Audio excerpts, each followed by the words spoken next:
Sides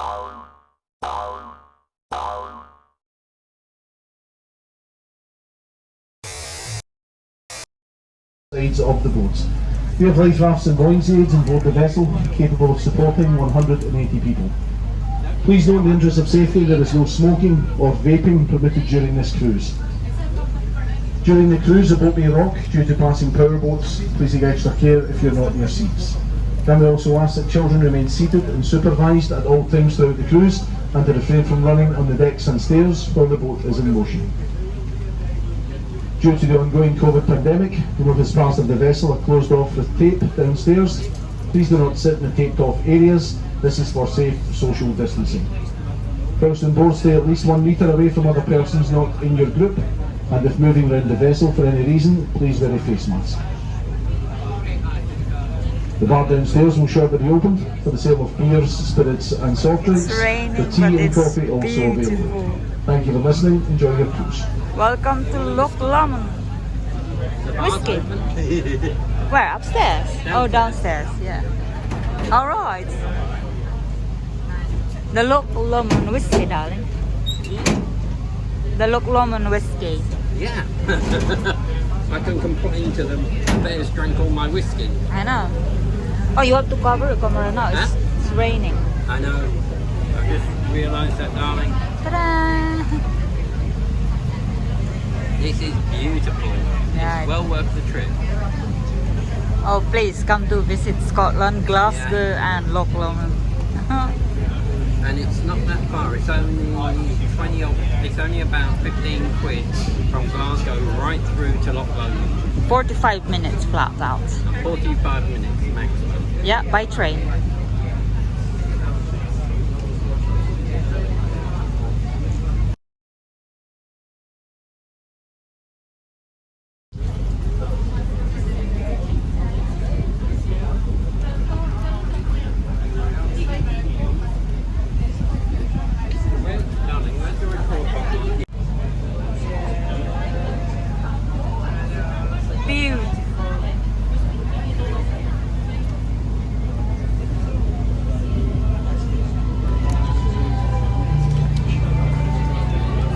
Welcome to Loch Lomond, known as the Queen of Scottish Lochs.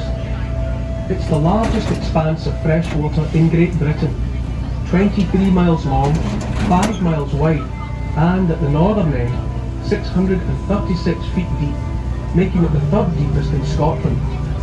The River Leven, which we're now leaving, is the loch's only outlet, running from here into the River Clyde and from there into the Atlantic Ocean. The area is home to an abundance of wildlife, and its history is as rich as the landscape that surrounds these mysterious waters. It's a place where kings have trod and outlaws have roamed. It has inspired writers, musicians and artists for generations. 1953 on the River Clyde in Glasgow, which was, between the late 19th century and the early 1950s, the world's premier shipbuilding city.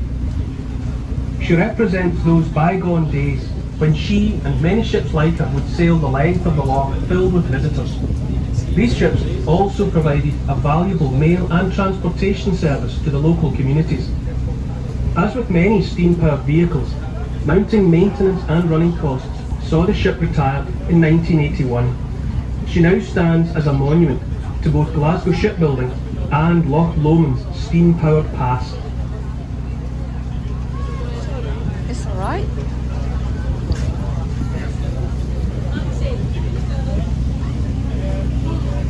Wow, this is nice.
another boat. That's the one earlier.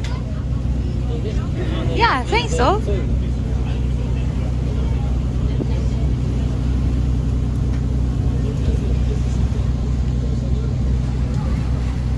The MacGregors managed to flank the Cahoon forces, and what began as a battle became a massacre.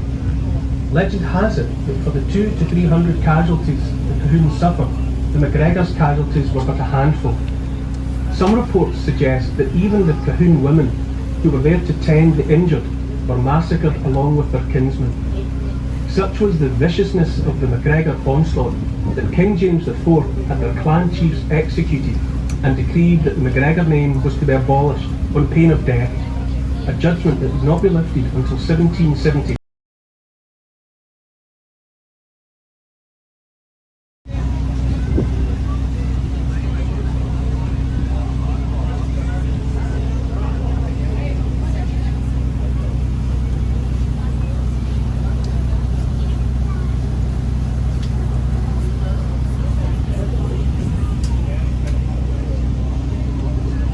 Home to a variety of mammals, including wild cats, deer and goats, as well as around 200 species of birds that inhabit or visit the loch side.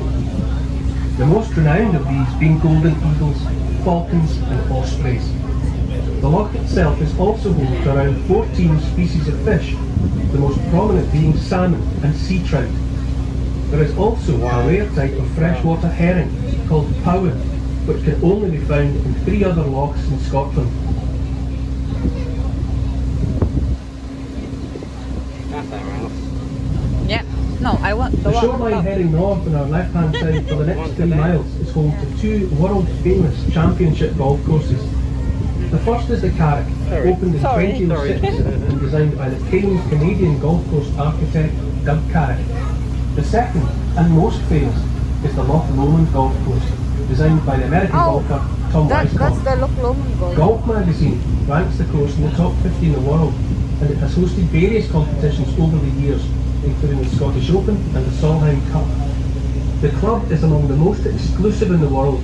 The course record of 62 is held by South African golfer Retief Goosen. Oh. We'll have that little one there, or the one that we can perch up on top. Yeah. I don't mind which. You could have both. That's our summer, that's our winter. It could do.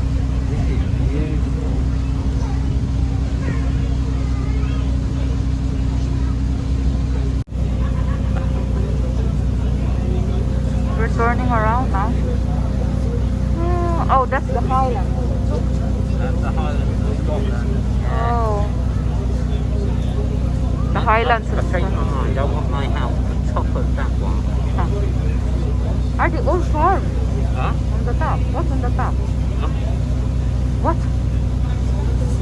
Nothing is on the top. The Highlands of Scotland.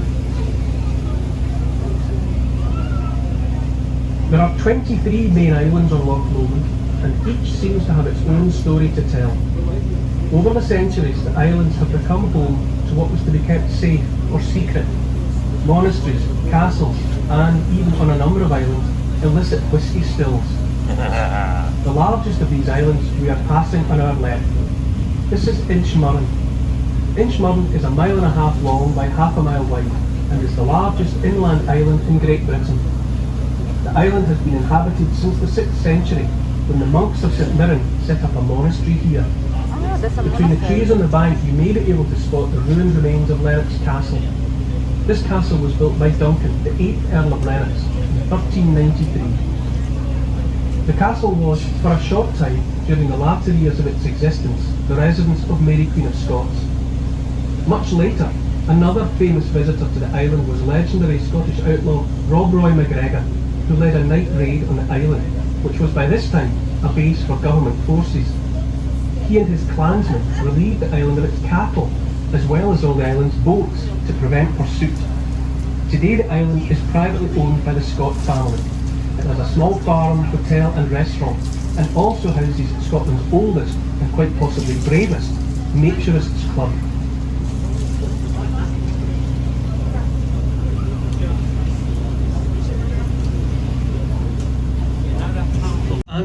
Bruce were separately given permission by Malcolm, 5th Earl of Lennox, to use Loch Lomond side as a bolt hole and hiding place during this violent period in Scotland's history.